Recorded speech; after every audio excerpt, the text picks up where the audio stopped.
Welcome back to Founders in the Field, the show where we go behind the scenes with agency leaders, consultants, and creative founders to show you how they're building, scaling, and staying sane in the trenches. I'm your host, Stefan Bradley, and today's guest is Sonny Goel, who is the CCO and founder of Aquaria Studios. How are you doing, Sonny? Yeah, I'm good, Stefan, and it's love to in this podcast. And I'm been Sonny Goel. I'm been founding Aquaria Studio Plus, and it's been a long journey because I founded it in 2018, and now we have been 2026. We have revamped everything, and we have been building our business from that scratch points. So because we found a gap, because once you go with your journey, it's been like go with the flow, but once you realize it's not been like that, you need to choose wisely everything, your structure, your discipline, your deliveries, everything you need to be disciplined about. Yeah, definitely. No, it sounds good. So, for people who don't know your story, take us right back to the start of your journey and what made you start your own business, and give us an overview of what your role looks like today at Aquaria Studio Plus. Yeah, in Aquaria Studio Plus, it's been my founding member journey. I founded that name, and I mean everything, because before that I've been worked with various of that advertising agency. I've been retired myself from the job as an creative director. And starting that Aquaria Studio has been a great passion for me, because I've been known how brand and communication work in the real world. But suddenly over the year goes, and I'm expanding my team. It sounds like in various of the struggle I've been finding myself into drained out, and like the digital media, like everything, because post pandemic, everything, every radar, every communication has been changed. People are talking about that urgency. People are talking about everything, and the whole landscape of that delivery of the communication and brand will has changed. So we have been thinking about how global leaders are performing very well, and what the plan they have changed. So I started discussing to the few of the people I know in the market, and there have been leaders. So once I've been starting talking with them, and I've been realizing ki we have been shaping our path very badly, and it's been not like that, because we choose the client pain as an understanding of that we need to deliver, and we need to clear that pain. But most of that client in the market don't know what they are going through, and what they need to do, and what where they need to invest their money in term of that marketing kind of things, because many of that words evolves like PPC, mass marketing, tags, Google. They have been building large scalely the tech platform that AI is boosting everywhere, and people are throwing themselves into that. We are we have the prompt of the chat gpt, we have a prompt of the Gemini AI nano banana, and we have been creating that creative, but they are the real product look very different from that what the AI is been generating. So we need to be align those brand and those communication very perfectly, so that AI agent will need to be trained according to the brand communication, not aligned to that what the AI agent has been already built with the top class of the leaders. Mm-hmm. So it's been kind of that. Yeah, no, definitely. I agree with you there with the AI having to be, you have to train the AI to be on brand, because otherwise it's just going to take from the pool of knowledge that it already has. Do you know what I mean? It's going to Yeah. fill in the gaps, and it's all about training it on the brand to be able to actually sound exactly how you want it to sound every single time. And it will be different for every single brand. And like what you've probably found and pointed out, if it isn't like that, then it hurts the brand and there's a miscommunication there. Yeah, there's been more about the misalignment, because AI agents are very well trained, because that brand that been initiating the people have been researched very well around them. But on the real time world, the brand is not aligned perfectly to that their MVP, their demand cycle, their industry cycle. So everything thing need to be aligned if you want the proper result, proper ROS, everything, and you want to be in visionary in 2 and 3 years, and completely framework will be around you and you are not losing anything, because people will in and out, because agency will in and out, but you will lose everything once you fire any of that agency or any other freelancers. They blast it out and they just leave it out from that, and you have to start every time from the scratch. So you need to train your brand well with that AI, those structure, those everything need to be aligned, so it will be not over communicated or not been on that it never communicated. Yeah. Both need to be understand by the brands, especially into the digital landscape. Yeah, no, definitely. I have to agree with you there. I think that's spot on. So, what does your role look like today inside Aquaria Studio Plus? Yeah, I'm trying to building myself as an chief creative officer, because I'm been knowing for I put myself as an CEO first, and then I realized it's not my domain to put an executive role of that any of the company. But then I realized what I'm been specializing in the creative operations and how creative director works. I have worked a lot into that position. I know how that job profile work for me. So align with that founder roles, I have the chief creative officer role into my firm. Not Definitely. an CEO, CTO. I have the technical background, but I don't want to put a CTO because it's a different landscape for me. And Mhm. I have been hired CEO and CTO, and both of that operations are been running fine, because I'm been mistakenly and I'm been overloading myself with the each of the task happening around in my agency. But you need to dedicate. Yeah, no, definitely. I feel like, offloading some of the different roles in your business is key. Trying to take on all different roles is hard. It's not only hard, but it's doing a disservice to your brand as well, obviously, to the business. Whereas if you can just dedicate yourself to what one, you enjoy, and two, that you excel at, and then to, offload the other parts of the business, I feel like that's where you can really thrive. Yeah, it's been completely fine to accept those hard truths, because I know these things and I can handling only these things in my life, in my entrepreneur life, in my founder life, in my business life, not in the personal. On personal note, you need to be performed like an ally for, like an father, like an husband, like an son, and you need to play around the roles. But on that business journey, you need to be professional about what you know and what you want to do. All other tasks you don't need to take pain each of the task, because sometimes AI does very good things and you don't undermine that. Ki, I'm doing it manually, I can relate it to manually. I'm not hiring AI for that calls booking, for the lead generation, because it is too hectic for me to handle 100 of calls daily. I just need 10 to 5 initially and good calls. So I can find it out by myself. But when it's about uploading the content, rewriting the content, reformatting the content, translating the content, and localization of the content, I'm trusting the AI in that sector.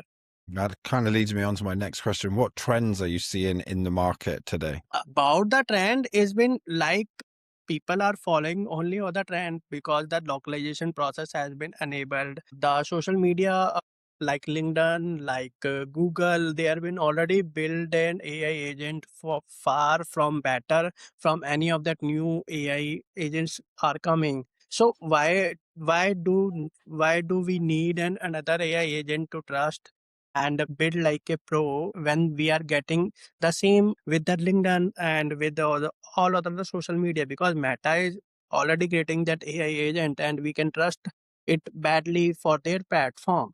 So we don't find people are trending for that other AI jobs like Chat GPT, but like Dropbox has enabled the Dash AI into their platform. So why do we need to explore the other part of the journey once we have already have that into built into our systems?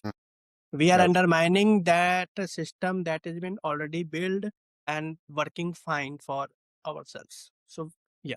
So you believe that just working off the sort of big corporations AI agents as opposed to people building their own custom agents is more. No, no, no. It's been like it's been in trend. Like the Yeah. people are following for the new Um, trend of that AI sets, but that system is already built. They have been using it like Siri. Mm, Siri has been more of that voice agent that has been built by Apple in around 2 decades ago, and it's been very well trained AI that has been using by the Apple users from a long time. So why I need a secondary mm, chatbot or voice agent for myself to install into my phone and my system? Once I have that, like we have a Safari, why need another explorer into my system like Chrome, like any other built into the system? mhm, So that trend need to be cut down, because you don't need any of the system to be follow the key using unnecessary apps and using building unnecessary protocols just by giving yourself a room of breathe. No, definitely. I feel like it's trust, isn't it? Why a lot of people do that, why they, they revert back to the big corporation sort of Yeah. AIs and think, I don't want to not use their own or have Mm. their own custom ones built. But I feel like the custom ones that you're going to have built, if you have them built correctly, then they're going to know your business much more in detail than you would be able to use sort of a one size fits all. Yeah, because the branding is a different part when you want your custom models to help your workflow, to make your workflow better. You need a customized system. But Mm-hmm. for that voice agent, for that Siri, you don't need to be a replica of that, because that Apple policy, like Google policies, has been very good, and they have been SaaS companies for build very last longer, and they have been building very good things. We need another Google into my system of my business of hierarchy. I don't need another Google into my system of hierarchy. I will ask Google people to just develop and customize it for my organizations, and they will do it. I don't need to hire any of that AI developer for me to build another Google into my system. Okay. So, Sonny, what is working well and where do you feel slight friction at Aquaria Studio Plus? What is working well? The working well is in my research, my knowledge, and my expertise. Because what I'm talking about, my expertise is not by in the ego statement. It's been l- the like-minded people I have connected within the industry. And once I have any problem, I have any execution, when I need to testify my idea, I will talk to them and I will share with them, "Ki this is my idea. How you like it all about?" I'm putting that my idea into their pocket so they can use it, test it, and give me the real feedback, because they know better than me what Mhm. I've been building, and it's been working like that. And more challenging, sometimes people are not entertaining your ideas and your sits, and it's been quite challenging, because every time you go to them, they have been saying, yeah, why you are coming again with everything, and why you're coming again in 3 months, and why I need to change it to you. So it's been vice versa kind of thing. But most of the time I got entertained by them, and I really like those journeys around me and Mhm. happening around. Yeah.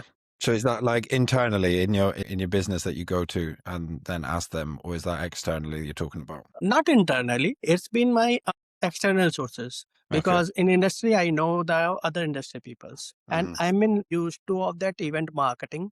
I've been attending the global events, top global tech events. I've been following their journeys. I've been reading those things. I'm talking to the many of the peoples in my lifetime. But when I need to decide anything, I have few uh, choice of peoples which I recommended for my deal. Mhm. So, Sonny, walk me through your client acquisition process. You kind of touched on it earlier where you said, you sort of do the manual outreach yourself as opposed to having, you Yeah, I don't. have been kind of sorted of that content idea, because I'm trying to find out the top 100 companies into the market, and I've been researching about that.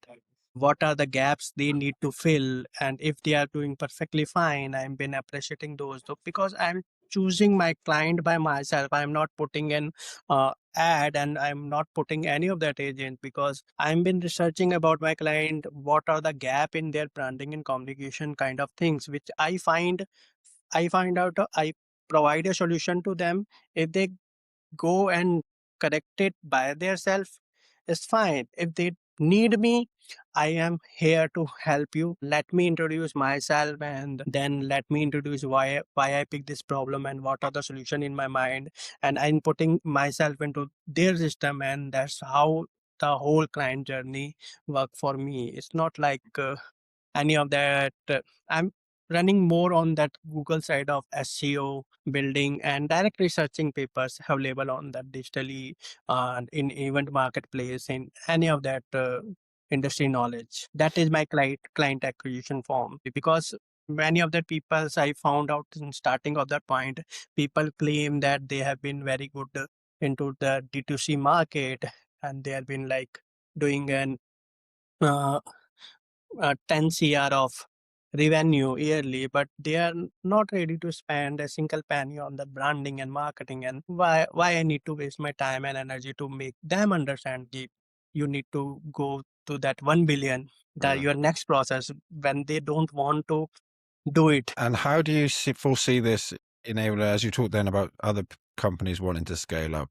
Are you looking, maybe not now, but in the future, to scale your business up? And then how would this acquisition system sort of fit in with that? Yeah, right now it's been because when you are talking about the D2C or B2C, direct to the consumer market, you need that AI acquisition system you have been talking about. When we have been doing what we have been doing at Aquaria, it's been completely a different journey because we don't chase the numbers. We are chasing the fortunes company visionary leaders, and we are chasing those kind of things. But I'm developing few of that more agencies into my development, because I have been owning 7 to 8 agencies which have been different sectors and different problem. I'm been looking forward in next 6 to 18 months. I'm looking forward to connect with those acquisition kind of things, AI acquisition models kind of things. But that's why I'm been start studying about uh, your your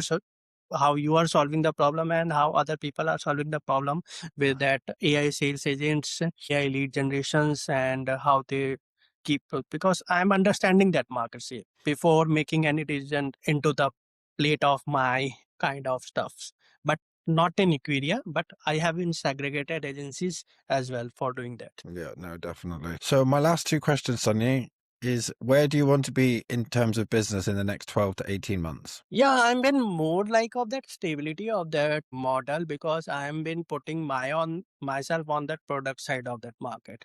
Because right now everything I'm talking about that people brand, people communication, but I don't have any of that myself as an brand and myself as an product. This product is owned by me, and this is my product. So I've been trying to list out few of that product in the market in next uh, 12 to 18 months. So there have been 2 or 3 ideas I've been start exploring about that, and that product might be visible in coming year. In 2027, you will able to see those products into the market. Exciting stuff. So my last question is, if you could wave a magic wand and fix one bottleneck in your business, what would it be and why? I'm fixing the HR problem, because those people will pick up any of that headline without discussing their GDs, without being any parameters. They have been placing the peoples on the executive level, because the executive level of work on the 2 different zones.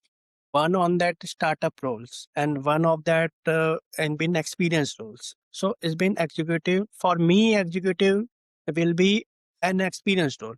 It's not a startup role. So when you've been hiring a fresher to be an executive, so I'm been bounding that process, and that need to be corrected, because you have been talking about the startup. A 19-year-old can be a startup, but the idea is the relevant, and is he or she ready to develop those idea and accept those failures around that idea, or just putting that number into the frame and working out of that market. So that's the whole system I need to be clear and magically fit and try. Because once we are talking about the experience, if it is well placed experience, when we are talking about the energy, it is well played the early age peoples, because they have been good by the energy, not by the experience. No, definitely. It's important to be, Hmm. to do that correctly and not just on vibes, should we say, to mean on what they've actually done. क्योंकि energy need to be diverted, mentoring and they've been to put in the right direction, Mm-hmm. because energy don't know about themselves where what they can do and how they can do effectively to the people trust. So energy need to be diverted well, Mm-hmm. but experience don't need that diversion. It's not need to be lead. It's just need to be placed there, and it's been watching everything, analyzing everything, and just making it perfectly lined of the right. No, definitely. Well, Sonny, thank you so much for coming on. I've really enjoyed this conversation. Where Yeah, I'm also been Stephen, and it's been great podcast for me. And been Mhm. literally, it's my third podcast in last 5 years, and I've been very good. It's been very good. Good. Where can my viewers and listeners reach out to you if they wanted to speak to you about potentially working together and things like that? On the LinkedIn, I'm been always available, and other than that, I don't believe people need to be search me over there. So on LinkedIn, I'm been always there, and you can find Stephen, and you can find me as a mutual Mm-hmm. connection over there. Yeah. So we have that, and you can find me over there on LinkedIn. Perfect. Well, again, thank you so much for coming on. And everybody that's listening and watching, please can you like, comment, subscribe, and we'll see you on the next episode. Thanks again, Sonny. Sure. Thank you, Stephen. Thank you.